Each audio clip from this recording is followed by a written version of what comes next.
He pushed the papers toward me, and she squeezed my hand like I was a child who didn't understand what was good for me. Just sign, Mom, my daughter Kelsey said, smiling too sweetly as the attorney waited. Power of attorney. Transfer of the farmhouse. It's easier for taxes, she whispered, low enough that only I heard the threat beneath the honey. Across the table, my granddaughter Piper rolled her eyes without looking up from her phone, live streaming a joke about Grandma's antique brain. The betrayal wasn't loud. It was clinical, planned. They were here for everything my late husband and I built. My chest tightened, but I kept my voice even.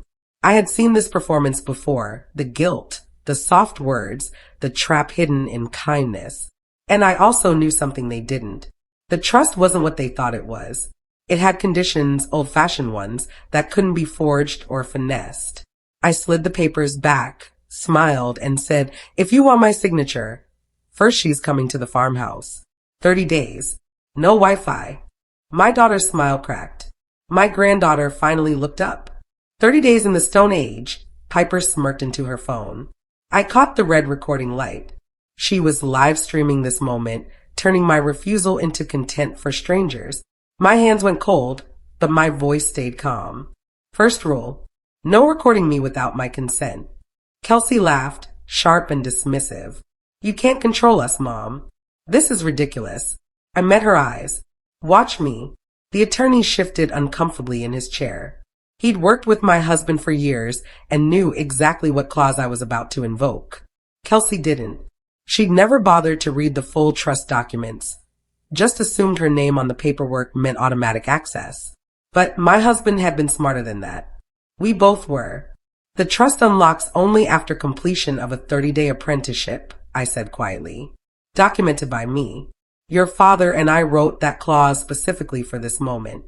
Kelsey's face went pale. That's insane. You can't hold our inheritance hostage. I'm not holding anything, I replied. I'm honoring your father's wishes. Piper comes to the farm for 30 days, or the signature never happens. My name is Diane Hart, 66, retired public school librarian and stubborn steward of a small Pennsylvania farmhouse that paid for our lives in chores and quiet dignity. They fired respect from this family without warning and expected me to go quietly. Instead, I asked for proof of who we still were when the screens went dark. 30 days to teach the girl I love everything I nearly forgot in the rush to be agreeable. How to work. How to listen. How to spot a lie wearing tenderness. I didn't shout. I didn't scheme online. I used time, rules, and the kind of love that feels like steel. This isn't a story about punishing a teenager. It's about exposing control dressed as care. By the end, the person who thought she controlled the narrative lost everything she'd grabbed, because arrogance always overreaches. And the lesson that melted hearts wasn't soft at all. It was earned. That evening, I packed my car.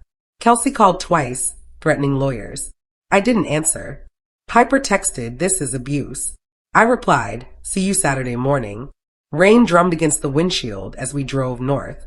Piper sulked in the passenger seat, palming her phone every few minutes, watching the signal bars fade. She hadn't spoken a word since we left the city. The highway gave way to winding country roads, fields stretching wide under gray skies. When we crested the final hill, my farmhouse appeared, small and solid, smoke rising from the chimney I'd lit before leaving that morning. "This is it," Piper muttered. "It looks old." "It is old," I said. "Your grandfather and I bought it 40 years ago." I parked in the gravel drive and turned off the engine. Silence pressed in around us, thick and unfamiliar. No traffic, no sirens, just wind in the trees and distant bird calls. Piper stared at her phone screen, refreshing desperately. "There's no signal," she said, panic creeping into her voice. "I know." I reached over and gently took the phone from her hands. She jerked back, eyes wide. "Give it back." 30 days, I said softly. I dropped the phone into a locked bread box on the kitchen counter, the kind with a timer mechanism my husband had installed years ago. The timer's set. It opens on day 30. Piper stood in the doorway, fists clenched. "This is abuse. You can't just take my phone." My hand shook, but I kept my tone calm. "I'm not taking anything. I'm asking you to pause." I walked to the mudroom and returned with work gloves, the leather soft from years of use.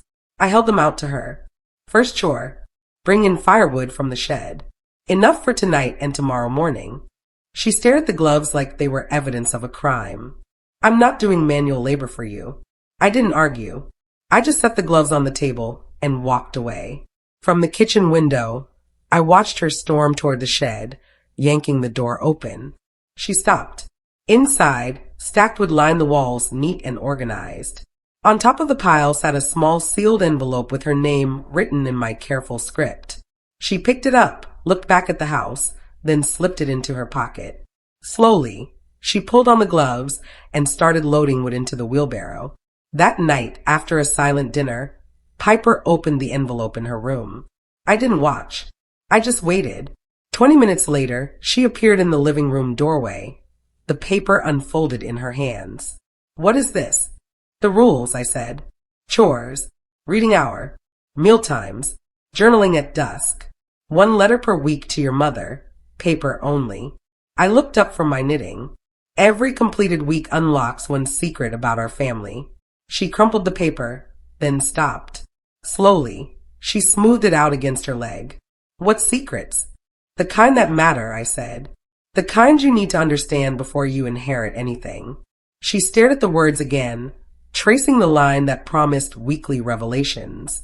Her curiosity had always been stronger than her stubbornness. I counted on that. What if I don't want to know? Then you go home, I said simply, and the trust stays locked. She stood there for a long moment, the firelight casting shadows across her face. Finally, she folded the paper carefully and tucked it into her pocket. Fine. 1 week.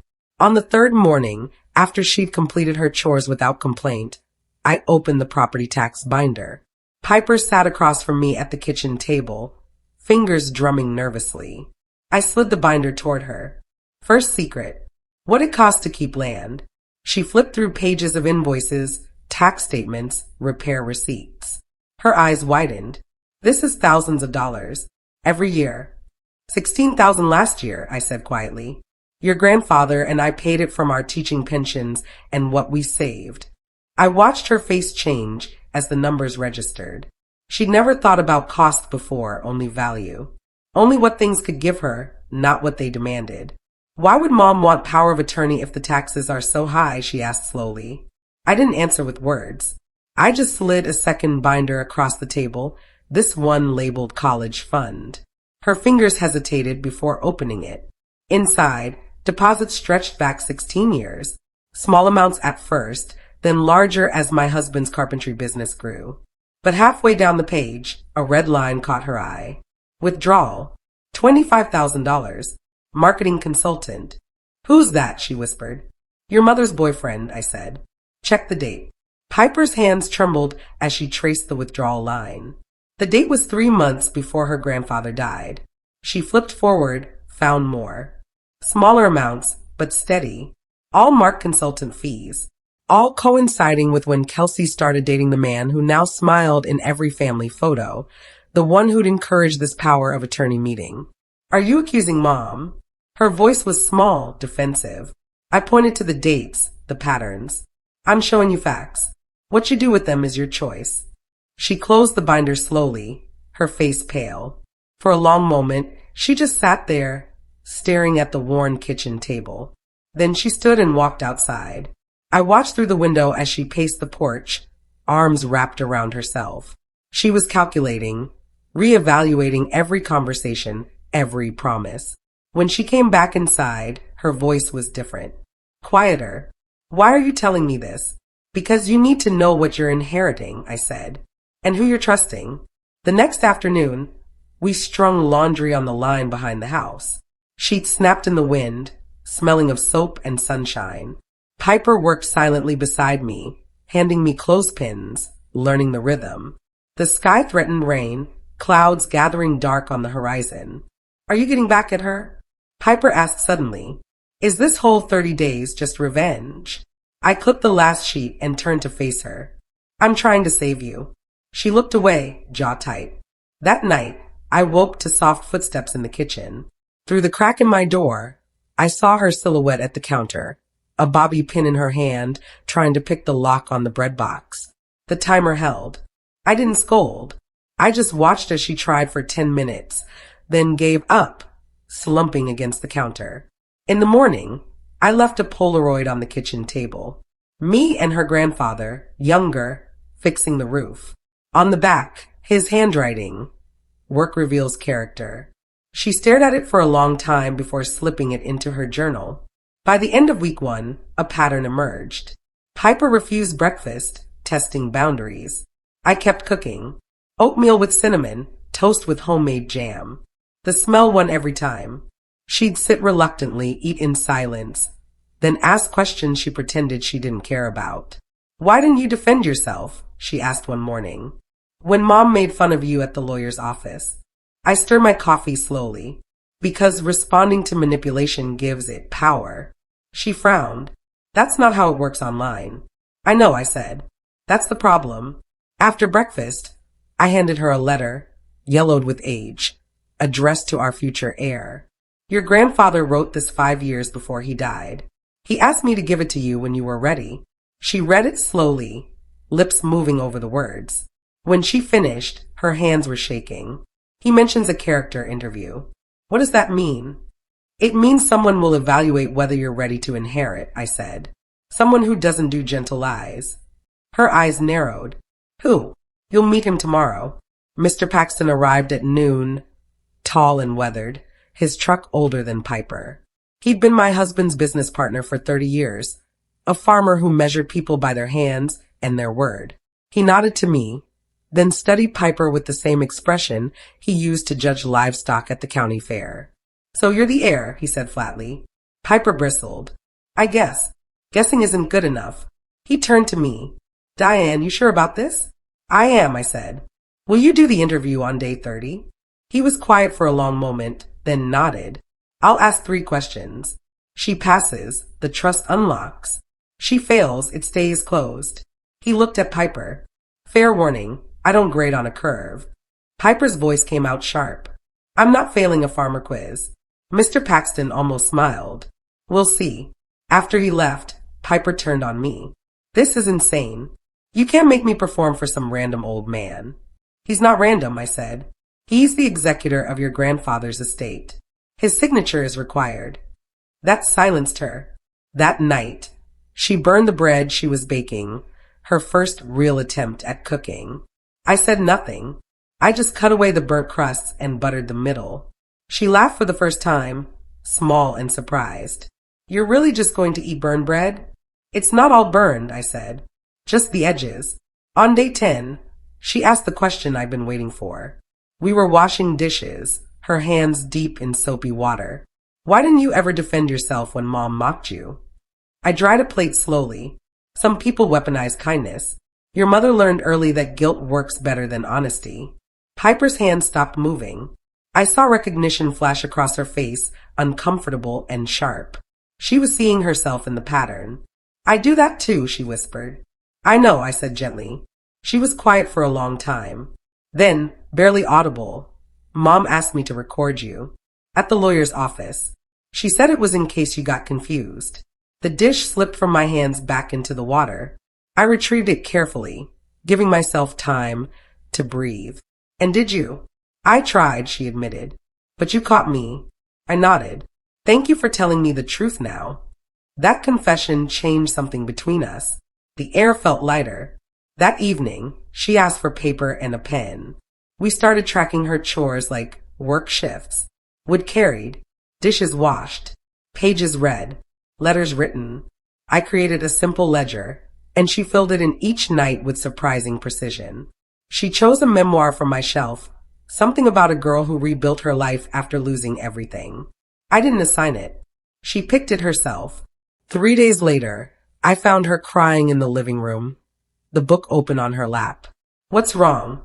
She wiped her eyes quickly. There's this part where the girl apologizes to someone she used for attention. She says she didn't even realize she was doing it until it was too late. Her voice cracked. I've done that. To people online. To friends. To you. I sat beside her, not touching, just present. Realizing it is the first step. What's the second? She asked. choosing different. That night, she wrote her first weekly letter to Kelsey. I didn't read it. I just stamped it and walked with her to the mailbox at the end of the drive. The evening air was cool, fireflies beginning to blink in the grass. As we walked back, a car slowed on the road. Kelsey's sedan. Phone raised to the window, filming us.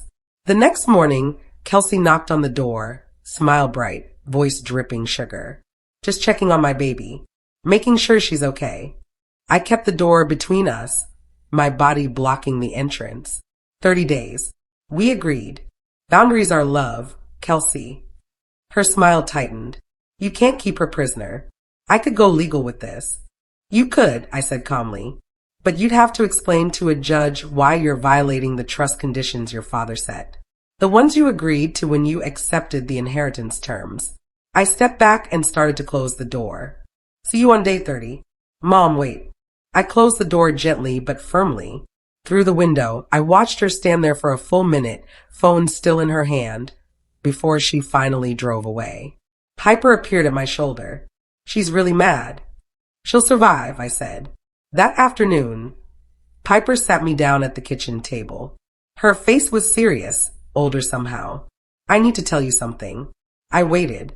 The family brand deal money. The sponsorships Mom said we were getting. I never saw any of it. She said I'd get exposure. That money would come later. But it never did. We pulled invoices from the file cabinet. Old emails I'd printed when I first grew suspicious. Payment receipts from companies that had sponsored Piper's social media content. Thousands of dollars. All deposited into an account under the boyfriend's LLC. Piper's name was listed as talent, but the payments never touched her hands. She used me, Piper said, voice hollow. She used both of us, I corrected. But now you know. I walked to the safe hidden behind the old family portrait and pulled out a sealed manila envelope. On the front, in my husband's handwriting, Day 30, open if she shows her work. I held it up so Piper could see. Your grandfather prepared for this. He knew someone might try to take what wasn't theirs. What's inside? She asked. Proof, I said. And consequences. I returned it to the safe. But we only open it if you finish the 30 days and pass the interview. She nodded slowly and I saw something new in her eyes. Determination. That evening, I told her about the scholarship. Your grandfather created it quietly, in your name. $5,000 annually for 4 years. But only if you can demonstrate service to community. Her eyes lit up. What counts as service? I handed her a list of neighbors who needed help. You have 1 week to show you understand what service means. The service week changed her. She fixed a fence with Mr. Paxton, learning to measure twice and cut once. She read to Mrs. Brennan, a shut-in neighbor whose eyesight was failing, choosing books about gardens and faraway places. She labeled canned peaches at the church pantry, her careful handwriting filling rows of jars. Each evening, she'd come home tired, face flushed, smelling like dirt or cinnamon or old paper. A different kind of spotlight warmed her now. Not likes or comments, but private thanks. Mrs. Brennan's hand squeeze. Mr. Paxton's gruff nod of approval. The pastor's quiet, you did good work. One night, she asked for her phone back. Just for an hour. I want to post about this. I waited, said nothing. She caught herself, shaking her head. Never mind. That's not why I did it. No, I agreed. It's not. That night, a storm rolled through, violent and sudden. Rain hammered the roof. A leak opened in the corner of the kitchen. We moved in sync, no words needed, just buckets and towels and teamwork. Piper laughed, soaked, wild, alive. When the storm finally passed, we collapsed on the couch, exhausted and grinning. In the morning, the mailbox held a new message. A formal letter from Kelsey's attorney, scheduling a second meeting to finalize the power of attorney documents. To finish what we started. Piper read it over my shoulder. What are you going to do? Nothing yet, I said. We have 5 days until day 30. But I called our family attorney, the one who'd helped my husband draft the original trust. I explained what I discovered about the withdrawn funds, the boyfriend's LLC, the sponsorship money that never reached Piper.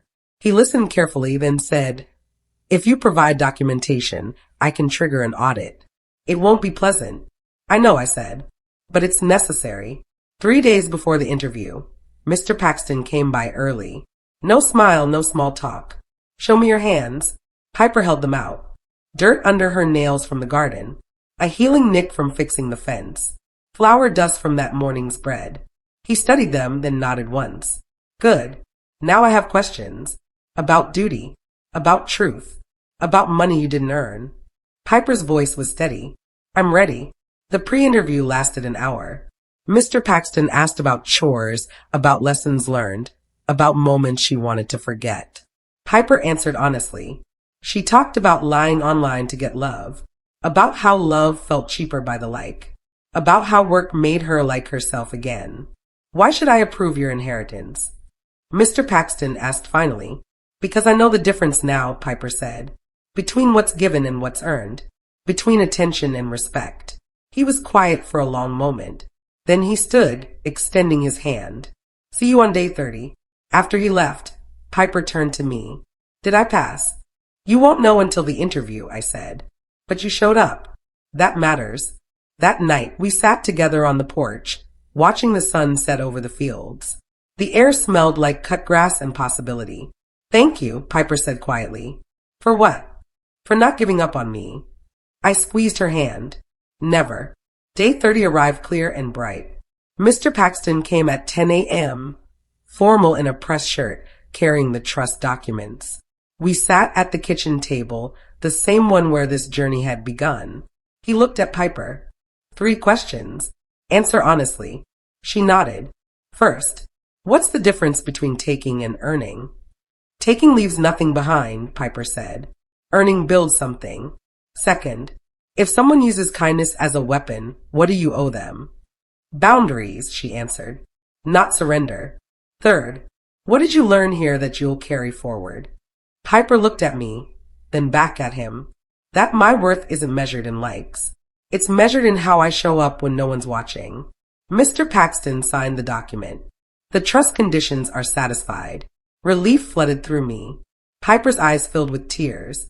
We stood together, and I retrieved the manila envelope from the safe. Now we open this. Inside, my husband's careful documentation. Withdrawal records. Emails between Kelsey and the boyfriend discussing how to access the college fund.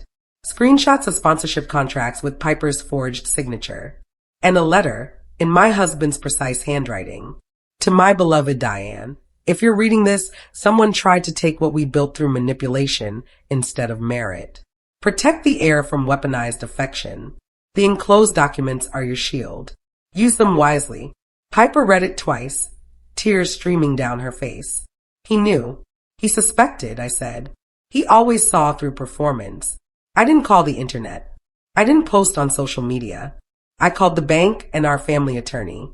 Within the hour, he'd filed the necessary paperwork.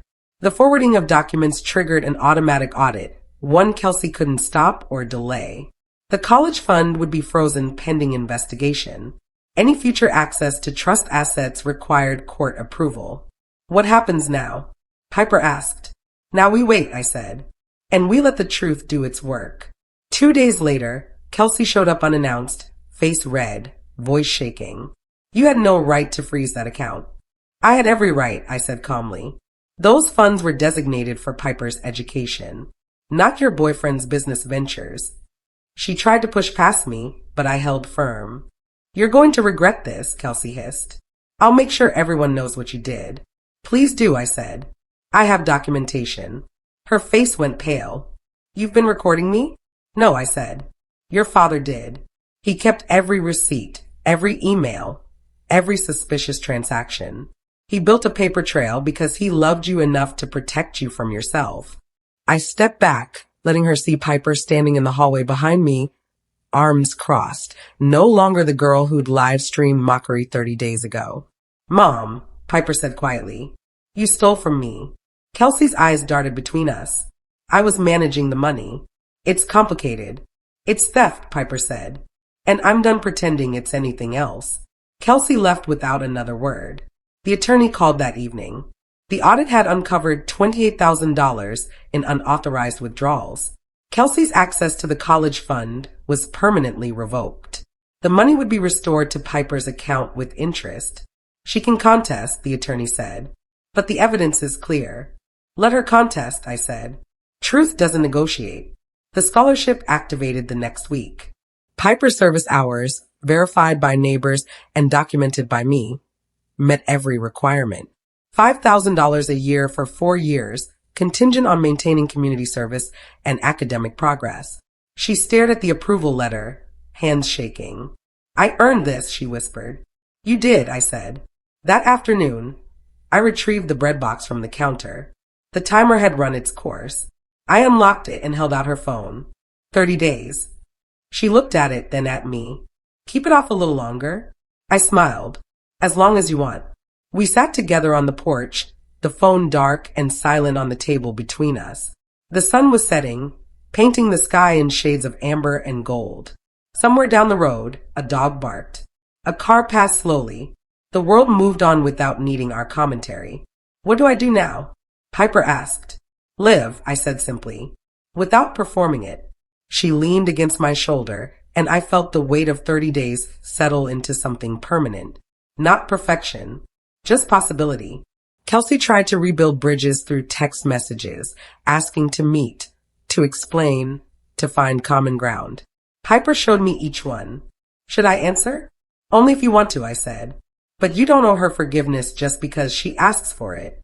Piper thought about that. What if I want to forgive her eventually? Then you will, I said. But forgiveness doesn't mean forgetting. It doesn't mean giving her access to hurt you again. 3 months after the 30 days ended, Piper started her first semester at community college. She chose agriculture science, wanting to understand the land her grandfather had loved. She came home on weekends, helping with repairs, learning to keep books, asking questions about property management. Mr. Paxton hired her part-time to help with his farm accounts. She's got a head for numbers, he told me, and she shows up. The sponsorship companies reached out, offering new contracts now that she was 18 and could sign for herself. She declined them all. I'm done being a brand, she said. I just want to be a person. 1 year after the 30 days, Kelsey appeared at the farmhouse unannounced. She looked smaller somehow, tired. Can we talk? I stepped aside, letting her in. Piper was at the kitchen table, studying. She looked up, face unreadable. Hi, Mom. Hi, baby. Kelsey's voice cracked. I came to say I'm sorry. For all of it. The money. The manipulation. The way I used both of you. She sat down slowly. I thought I was being smart. I thought I was securing our future. But I was just scared and selfish. Piper was quiet for a long moment. I believe you're sorry. But sorry doesn't fix what you broke. I know, Kelsey whispered. I'm not asking you to forgive me. I'm just asking you to know that I see it now. What I did. What I became. She looked at me. Mom, I'm getting help. Therapy. Financial counseling. I left him. I nodded. That's good, Kelsey. I'm not asking for the money back, she continued. It's Piper's. It should have always been hers. I just wanted you both to know I'm trying to be better. After Kelsey left, Piper and I sat in silence. Do you think she'll change? She asked. I don't know, I said honestly. But that's not your responsibility. Piper nodded slowly. I'm glad she's trying though. Me too. That evening we walked the property line together, checking fences, noting repairs. The land stretched out around us, solid and real, demanding care and giving back stability. Piper stopped at the old oak tree where her grandfather had carved his and my initials 40 years ago. Teach me how to take care of this place, she said. All of it. I want to know everything. I smiled. It'll take more than 30 days. Good, she said. I've got time. We walked back to the house as the sun set, the sky burning orange and pink. Inside, her phone sat on the counter, dark. She glanced at it, then away, choosing instead to light the stove and start dinner. Work before screens. Presence before performance. Love is boundaries, not bait. Know your worth.